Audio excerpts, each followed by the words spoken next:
संबल हिंसा पर सीएम योगी ने एक कमेटी बनाई थी, जिस कमेटी ने आज अपनी एक रिपोर्ट सौंपी है और उसमें कहा गया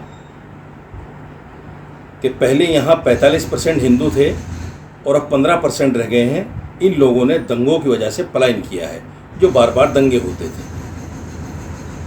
ये बायस रिपोर्ट है। आपको याद होगा महामंदिर के ऊपर जो विवाद हुआ था और कहा गया था इसको ढक दिया गया, इसकी दीवारें खड़ी कर दी गई। मंदिर के पुजारी ने और मुतवल्ली ने सामने आकर ये कहा था कि नहीं, हमें किसी ने यहाँ से नहीं भेजा, किसी ने हमको मजबूर नहीं किया जाने पर हम अपने काम की वजह से दूसरी जगह सेट हो गए हैं। हम दंगों की वजह से या किसी का डराने धमकाने की वजह से नहीं गए हैं। ऐसी तमाम बातें सामने आने के बावजूद इस तरह की रिपोर्ट पेश करना, मैं समझता हूँ ये दंगा और नफ़रत फैलाने वाली रिपोर्ट है। इसकी वजह से फिर संभल में दंगे भड़केंगे, फिर हिंदू मुसलमान होगा। जहाँ भी जो भी आदमी कारोबार की वजह से दूसरी जगह जाकर सेट होता है, वो सिर्फ कारोबार की वजह से होता है, दंगों की वजह से नहीं।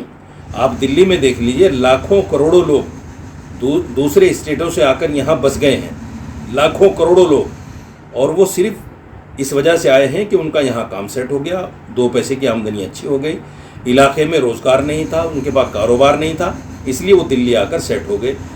कुछ लोगों ने 80% लोगों ने घर भी यहीं बना लिए, 20% लोग ऐसे हैं जो घर वहीं हैं और कारोबार यहाँ करते हैं। तो ये सब दंगों की वजह से नहीं है, ये सब लोग अपने कारोबार की वजह से यहाँ आए हैं। इसलिए ये कह देना रिपोर्ट में कि वो दंगों की वजह से आए हैं, मैं समझता हूँ गलत रिपोर्ट है। हम इस रिपोर्ट को सही नहीं मानते। सीएम योगी को चाहिए कि इस पर दोबारा जांच कराएं, और जिन लोगों ने ये रिपोर्ट पेश की है, मैं समझता हूँ वो उसी मानसिकता के लोग हैं जो मानसिकता देश में दंगा फैलाना चाहती है, नफ़रत फैलाना चाहती है। हम इस रिपोर्ट को सही रिपोर्ट नहीं मानते।